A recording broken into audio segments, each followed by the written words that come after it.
Curators are people who care for the art, the artist, and the reasons why we should even continue to care about these things. Art itself is a cultural artifact. Art is proof of our existence. And for us as curators, it's our job to preserve that narrative, preserve that history, preserve that culture that's embodied in the artifact.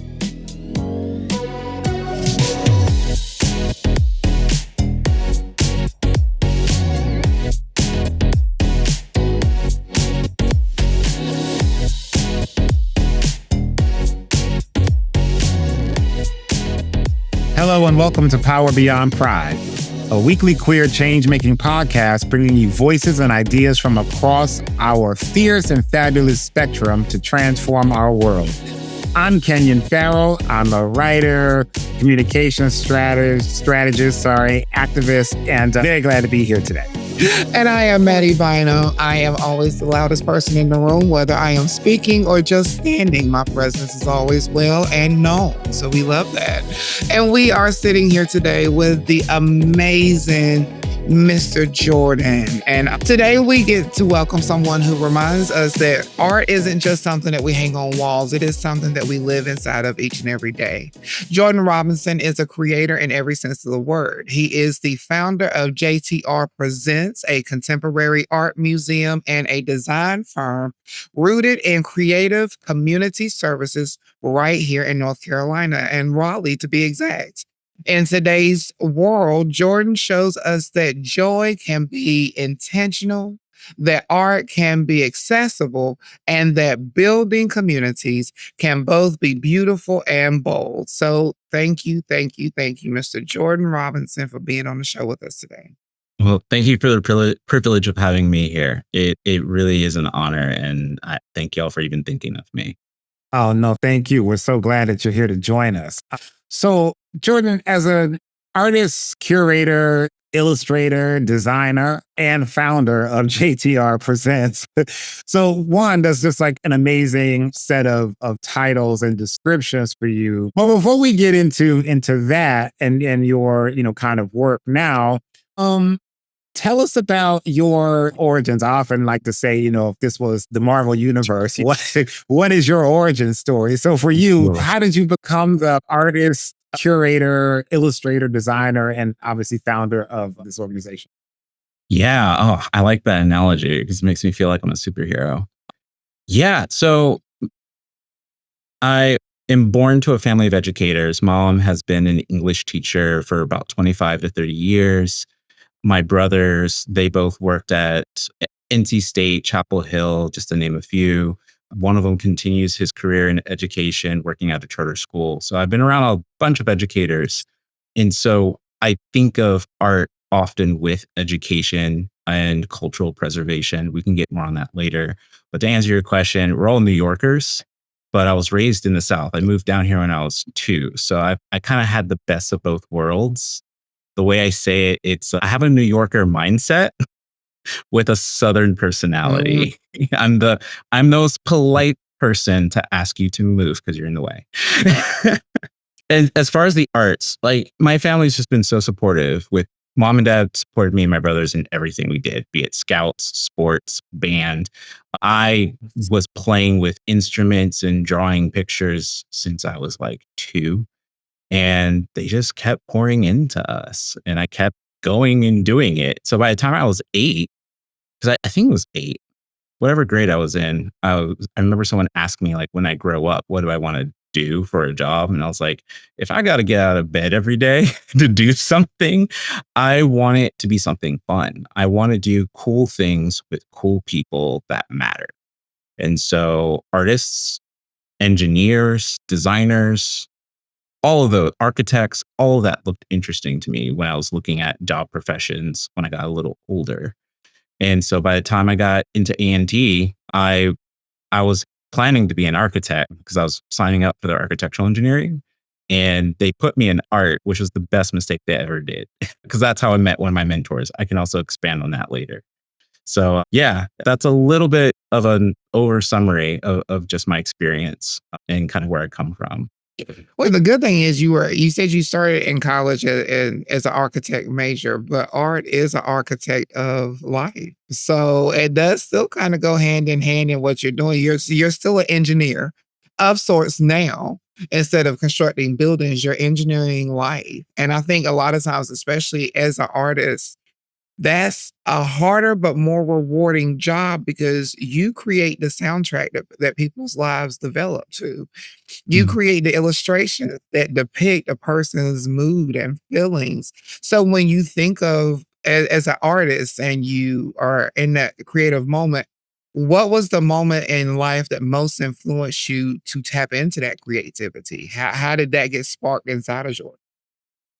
Yeah, gosh. The first thing that comes to my mind was so after I just said my parents poured into me, the first memory that comes to mind is mom.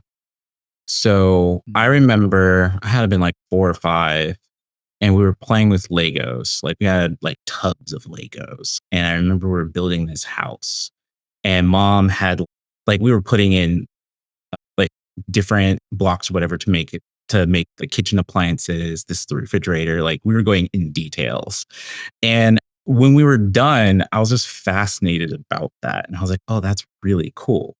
So one of the reasons why I wanted to wanted to be an architect was because it just reminded me of that experience. And Mhm. again, doing cool stuff that matter. You're designing spaces that people are going to be using every day. In fact, in high school, we had to do a graduation project. And so Mhm. I was doing some research about particularly climate change, specifically with our carbon footprint. And a lot of that comes from energy consumption, which uses like coals, I think natural gas, if I'm not mistaken. And while using alternative energies was helpful, it still was kind of a big problem. And so I was doing research on how does architecture help cut our carbon footprint.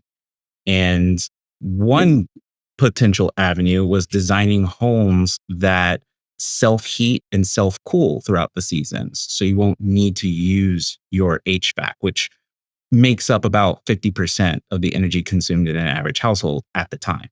So I did a whole research project on that. And then when I went to A&T, we were doing our graduation project. I was like, well, why not I just pull that research back up and then design something to fix that?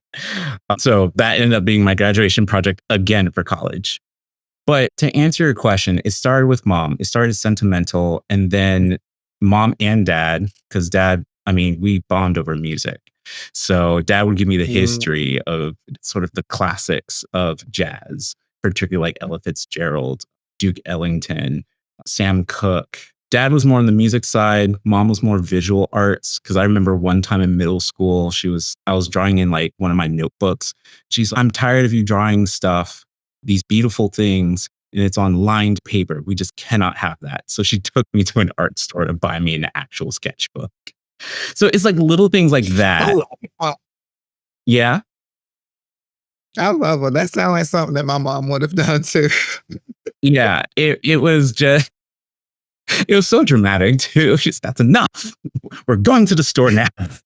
But that was so, since that is what really drives me with a lot of this stuff. It's like the journeys we get to have with each other, Mm. the memories we get to create with each other that we can cherish.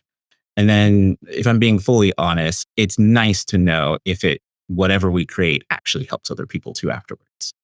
So that's always a sweet spot. That's just kind of been again at 8 years old. That's kind of what I was envisioning, and I felt like those jobs would provide that, and thankfully I was right. Yeah. So, kind of fast forwarding to where you are now, you work at this kind of intersection of art, of museums, and kind of community service, community programming work. And there's been a lot kind of written and said or demonstrated over the years about people think about museums as kind of an exclusive kind of space that actually a lot of community don't necessarily have access to, right? There's a lot of debate in the art world, has been for a long time about that.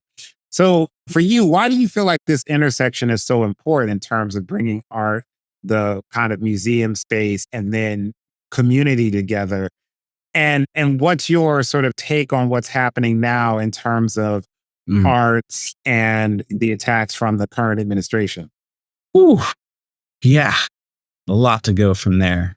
I want to break up your question a little bit. So, the first part, with how I see particularly museums and like art institutions, there is there's like a larger narrative and then a more personal narrative. So starting with the larger narrative, there seems to be a bigger effort. Even before everything that's currently happening was happening, there was already a bit of a shift to museums and cultural facilities. They were becoming more of lived in cultural spaces rather than quiet places for you to just quietly look at art and then go about your business.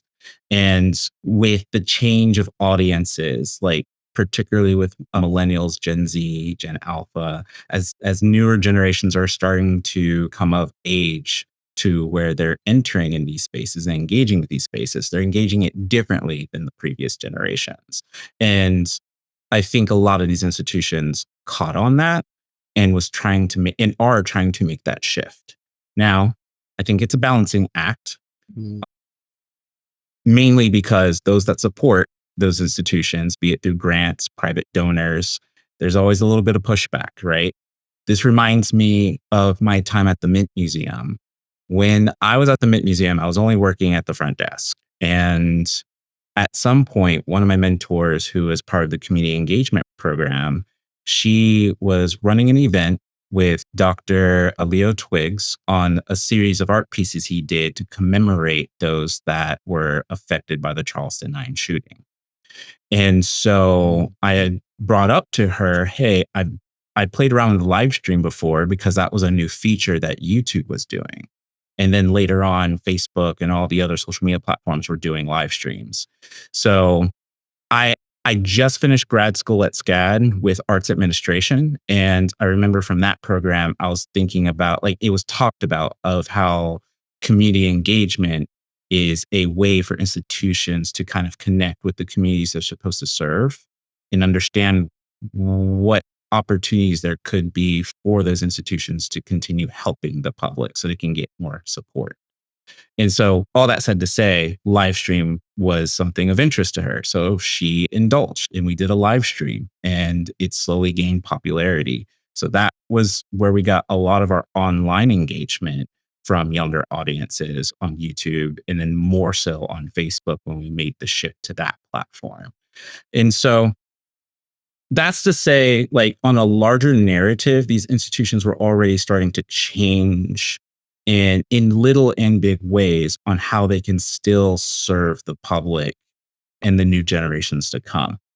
And now, on a personal note, I think about, and this goes back to like changing spaces. It's there's so many moving pieces, right? There's managing what resources you actually have. There's listening to your audience.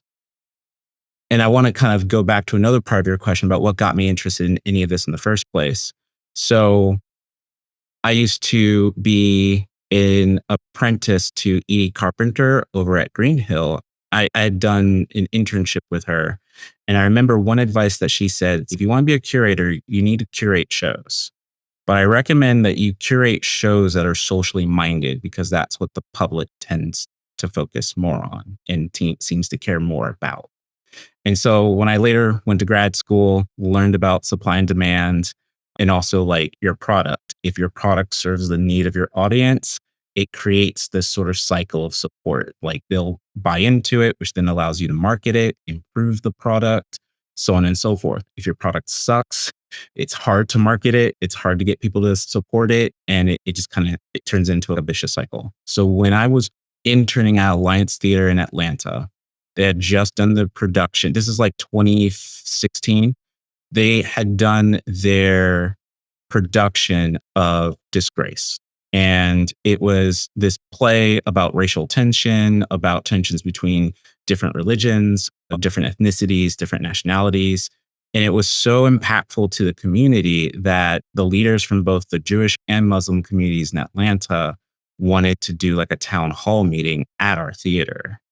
And so when we hosted that and we first started talking about the artwork, the themes that it like the art of the play, the themes that it touches on, how it relates to real life, and then that helped translate the conversation to actual things that we can do for one another in the community to have a better relationship. And that was where it all of this kind of hit to me about the power of art and space building.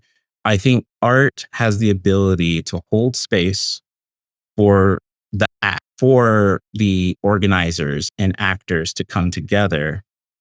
It has the power to facilitate the conversations for us to kind of ground our focus in something that can then translate into action. And that's a very similar model in marketing about AIDA, awareness, interest, desire, then action. So I think there's some opportunities, and I see a bunch of puzzles in our community and our creative industries that we could utilize to better organize our leaders, to better organize our constituents, to better organize folks towards a focused cause. Real quick, I do want to pause you real quick because we do have to take a quick break. I Yeah. love this conversation. So we're going to come right back to Power Beyond Pride and we're going to drive right back into this conversation about politics, activism, art, music, and how they will all make our world a better place. We'll be right back with Power Beyond Pride. Welcome back. This is Power Beyond Pride, a queer change making podcast. And I am Kenyon, and I am here with my co host, Maddie. And we are into a great conversation with Jordan Robinson.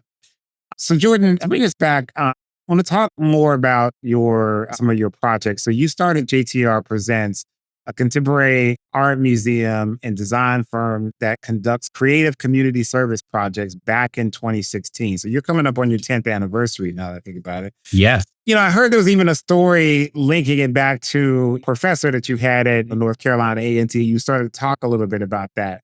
But since you started the firm, how have you seen it making the change in the community that you envisioned when you started it? What's been the impact? I try to think of it project by project. So each project has its own unique input, like the play pad, which is where we took an abandoned parking lot near a charter school and then turned it into an active blacktop playground that then had like interactive features that helped with the kids' lesson plans or help with the teachers' lessons plans. That was one particular impact. Another impact is the Transparency Project. And that one is one of a series of exhibits that I wanted to plan and conduct to try to build the same effects that I saw at Alliance Theater, right? Where again, making meaningful programs that speak to a specific need in the community. And so trying to answer your question, I try to pay attention to what the culture wants and then see what makes the most sense with the time and resources that I have and just try to address it like the direct needs that I see at the moment. And that's a little bit of how JTR Presents has been operating. So at the time, people were asking me, like, I have friends that started small businesses. My dad started a small business. And so folks were asking me for logo designs. And at the time, I was looking for a job. And so while I was still hunting for a job and being rejected because I was told I didn't have the experiences they were looking for, I was thinking, well, since I don't have the experience they're looking for, why not I make the experiences that they're looking for and figure out how to make money off of that and go from there. So in a way, JTR Presents is a bit of a prototype just as a whole of trying to test everything that I learned in grad school to test and build on my skills as an administrator, as a creative professional, and to just try to build whatever seemed to be lacking. And so, but I want it to be meaningful from the jump. I didn't want to be doing a bunch of passion projects for my own ego. I wanted to do something that we can look at and be like, this went towards this.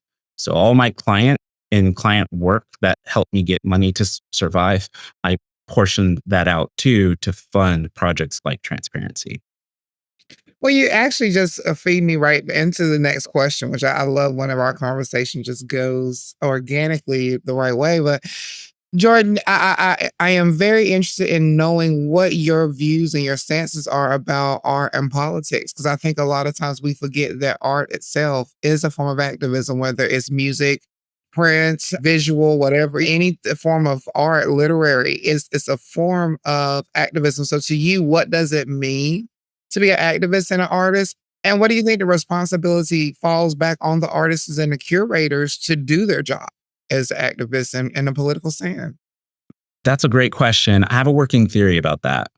So, for curators, it's in the name. Curators are people who care for the art, the artist, and the reasons why we should even continue to care about these things. Art itself is a cultural artifact. I remember one artist, her name is Lena Gray, beautiful illustrator. Like her illustrations are phenomenal. And she was part of the Transparency Project. In an article from Yes Weekly, I think she had mentioned about art is proof of our existence. And I see so much of it. When I read that, it just clicked. Art is proof of our Mhm. existence, be it a whole society, be it a specific group of people. And for us as curators, it's our job to preserve that narrative, preserve that history, preserve that culture that's embodied in the artifact. As far as art relating to politics, again, I think back to my experience at Alliance Theater and the Mint Museum for that matter. If I remember correctly, they, after the shooting of Keith Lamont Scott, like the year after his murder, they had hosted space for the Charlotte Mecklenburg Police Department and the neighborhoods that were affected to try, again, somewhat like a peace talk and like, how can we work better together as a community? So these examples are all case studies in my mind about how art can have social and political influence, how it can build community Mhm. by holding space and facilitating the conversation through the art and through the artists and their voices. We're obviously living in a really, I just heard Cardi B in my head say, we're really living in a hellhole right now. If you remember that from 2020. That's real. Yeah. Yeah, for sure. So we're living in this time when LGBTQ rights, particularly trans rights, are being openly challenged. So how does that and just the overall context of this administration shape the reality of your work, or how's that impacting either how you see your work or just direct impacts on it? It makes me feel like I'm on the right track, right? About, again, creating something meaningful. I think when I did Transparency, it did not go as great as I had imagined, but it happens. I even remember one of the art galleries that I did part of the exhibit in, we they were also serving as like a mentor role for me. So we had kind of a debrief after. And I remember them asking me, how did I feel? And I was just reminding myself, like, while there's plenty of things that could have went better, I do acknowledge and take pride in the fact that it happened. I did the thing, because how many institutions Mhm. did something in their programming specifically to speak on that issue? And that's there's complexity to that. But Mhm. by the end of the day, in my mind, I think about what did we do or not do? And I think that influences, at least me, a lot of the times about, again, how am I serving my community? How do they need to be served? Is what I'm doing in alignment to that? And if I'm doing that, great. If not, okay, well, what's that about? With what's going on right now, and again, this is easier said than done, right? I'm not an institution that's getting hundreds of thousands of dollars from the NEA or from another government agency that could be threatened depending on any administration, right? So I have to factor in that that is a real consequence that some institutions have to think about. In fact, I remember talking to some colleagues at a couple of museums I've worked at who were in higher leadership, and that's some of the tough conversations they have to have. I recently did an artist, we did an, me and some artists did a talk about William H. Johnson and his work with the Fighters for Freedom. There we go. The Fighters for Freedom exhibit. And I made a comment about how again, some things either you, as an institution, either you do it or you don't. And we have to have those conversations about what makes the things that we do worth doing or not, and then own what consequence comes from it.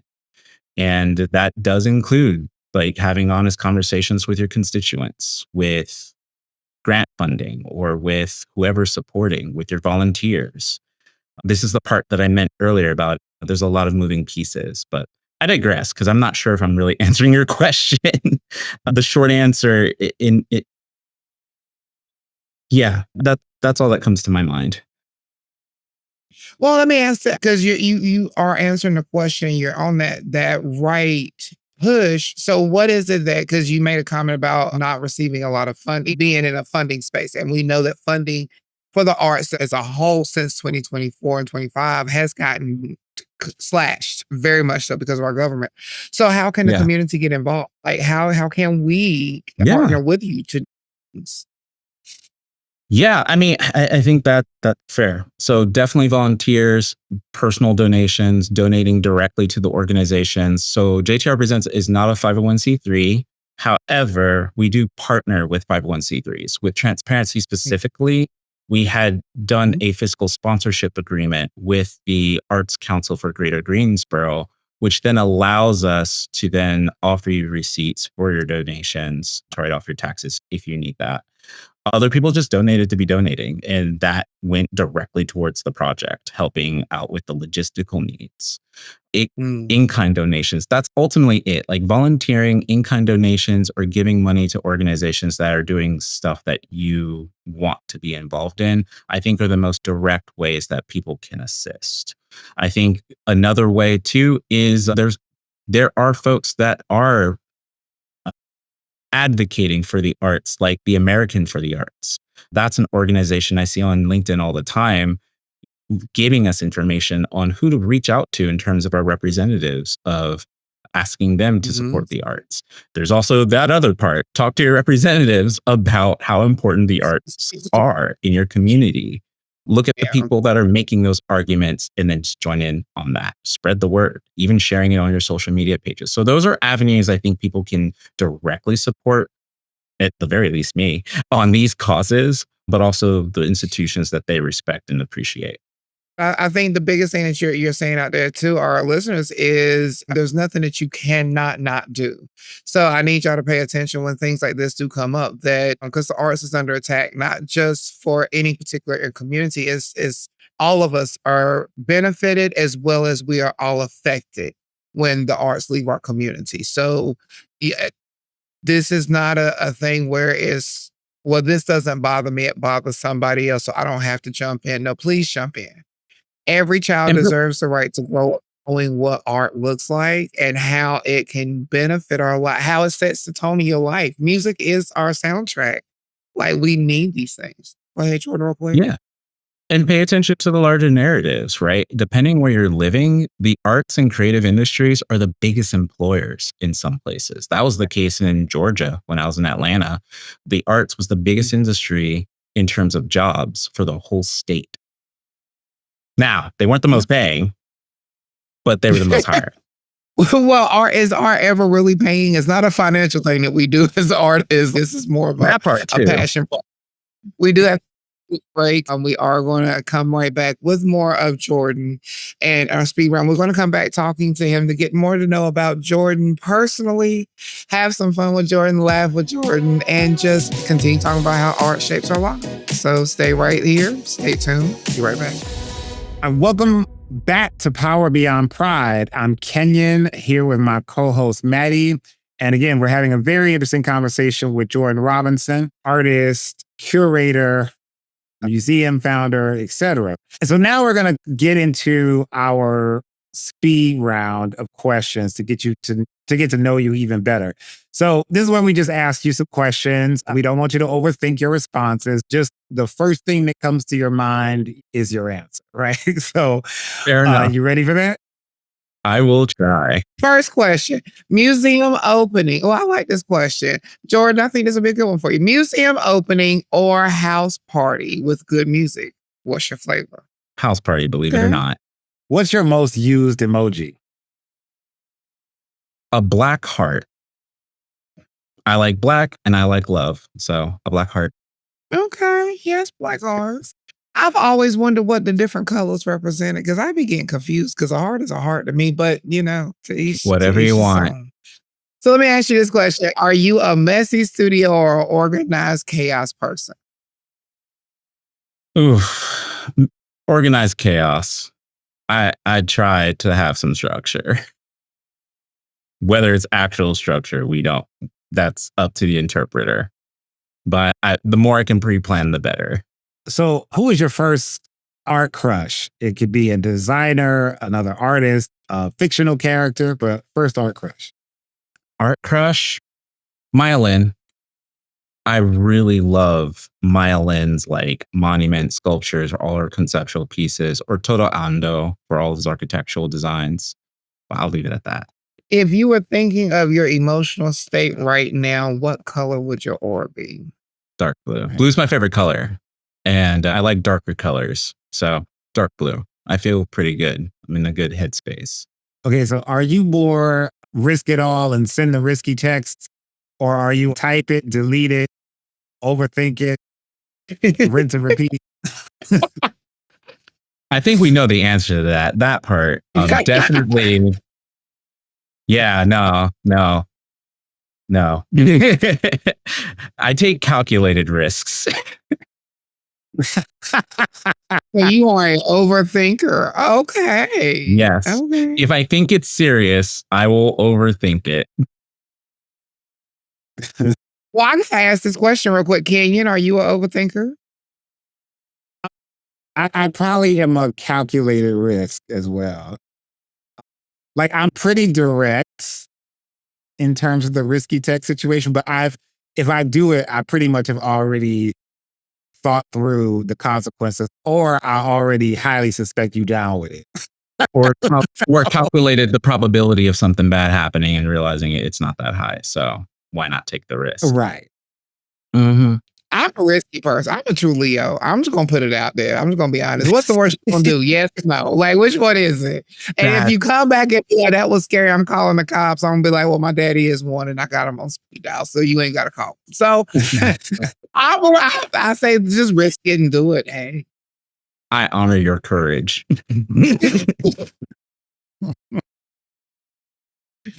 I'm just saying, you only live once. What's the worst that can happen? I mean, well, no, let me take that back because a lot of bad things can happen if you just send the risky text, especially if you, because I have done this before, thought I was sending it to one person and sent it to a whole nother person. Yeah, that wasn't pretty. Wow. So yeah. Or you want to send a flirt, you want to flirt with your partner and that flirt accidentally reached your boss. It didn't happen, but that's like a nightmare I have. We'll leave that one alone because I got so many things I can say to that. So your next question would be, what's your go-to outfit when you feel powerful? And I want to make this a two-parter. So since we talked about Marvel earlier, if you were a superhero with your powerful outfit, what would be your superhero? Or, what would be your superpower? All right, it's two parts because there's one for winter, one for summer. So in the summer, I have this yellow, green, and blue daishiki that I just wear. It doesn't matter what else I wear with it. Just that daishiki and how vibrant it is and how yellow the yellow is. It makes me feel I have energy to tolerate the day. So that's in the summer and it's light. It's like light cotton. So it's like I can breathe in it. It's flowy. So it's not like constricting my body. I like how it sits on my body and I feel comfortable with it. In the winter, I do like me a good blazer and pea coat and a scarf. So anything that has me in that. I recently got like this wine, like this dark red wine Merlot colored coat that I've been kind of sashaying around in. So that, and then like a blue Ravenclaw or like a blue scarf that one of my friends just got me a new scarf for Christmas. So I've been rocking that lately. So wine and cerulean are the colors for this season. I have heard. So wine and cerulean blue. Ooh, okay. I feel like I do well with primary colors. Just red, I just yellow, blue. What brings you instant joy? Friends and family. Friends, family, and my partner. Very specific people, just being around them. I feel safe. I feel seen, heard, affirmed. And whatever shenanigans we get into, be it a hiking trip, camping trip, board games, or watching Dragula, I know I'm down for a good time. So spending time with those I care about, that gives me instant joy. What's a song that you play when you need to hype yourself up? I guess the most consistent one would be Beyonce's "Who Runs the World." Yes, Queen B. Okay. Um, yeah, I think Yeah. that's it. Okay. All right. So, last question in this series, the speed round. What does power beyond pride mean to you? Power beyond pride, I think, means genuinely thinking about and genuinely participating in any effort that leads to us having a more peaceful, calmer, and accepting world, no matter who you are or what you're about, for us to work together to look out for one another. I think Power Beyond Pride for me is really about essentially being your brother's keeper or being your sibling's keeper. We're going to keep it all inclusive and figuring out what that fully means. And I try to reflect. And I think a big part of that's also just walking your talk. Whatever value that you're standing on, make sure you're standing 2 toes down on it. I All like right. it. Thank you so much for that and for answering all those questions, honestly. So, just lastly, where can people follow you in your work? Yeah. So for me as an artist, there's jordan.t.robinson on Instagram. And then any platform that has JTR Presents, you can follow me on either one of those. All right. So, you heard it, audience, where to follow Jordan and his work. And so, one, I just want to thank you so much, Jordan, for being here. We are unfortunately out of time for this podcast, but hope that you will join us again in the future because we would love to have you back. I'd be honored to be here. Thank you for the privilege again. Anytime, anytime. It has been great. It's wonderful when we can sit amongst friends and have a great conversation. So yes, great experience, Jordan. Love you. Real quick, is there anything coming up with JTR Productions, or is there anything that you're working on that people need to look out for? Yes. So right now it's just my work as an artist. With JTR Presents, we will be launching some online programming. We did something with Fall of Freedom recently, so we may bring a reboot to that.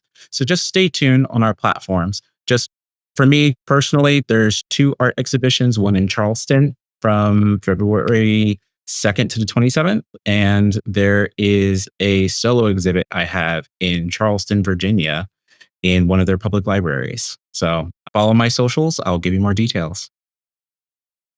Beautiful, beautiful. And I am one of your many co-hosts here at Power Beyond Pride. I am Maddie Bynum. I am always the loudest person in the room, like I always say, whether it's my hair, my clothes, anything. I am always a personality that you want to get to know and hang out with because I'm cool like that. You can also follow me on social media, Instagram at Maddie Simone 737. You can also follow me at Facebook at Maddie Bynum. And those are all my socials, Kenyon. I think I'm pretty good. Yeah. Yes. And I'm your co host, Kenyon Farrow. And you can follow me on most of the things just at my name, just at Kenyon Farrow. I'm very boring and don't have more interesting handles than just my name. So you can follow me there. But remember to subscribe and get your friends, your homies, your lovers to Yeah. subscribe to Power Beyond Pride on all the platforms where you can get podcasts. We're pretty much on all of them. And also check out our website, powerbeyondpride.com. And Power Beyond Pride is a project from A Great Idea, a queer-owned design and content agency. Learn more about A Great Idea at agreatidea.com. This episode is produced by Shane Lucas. Maddie Bynum, who you also just heard, is the project developer. Our editor is Jared Redding with support from Ian Wilson. And me and Kenyon are just, like I said, a portion of our amazing host team here at Power Beyond Pride. We invite anybody and everybody, please send us questions and comments so that we can stay in tune with you and always current with our events. Check out our new episodes each week, and we look forward to change making with you next time from a queer perspective, because that's who we are. Thank you again from all of us at Power Beyond Pride.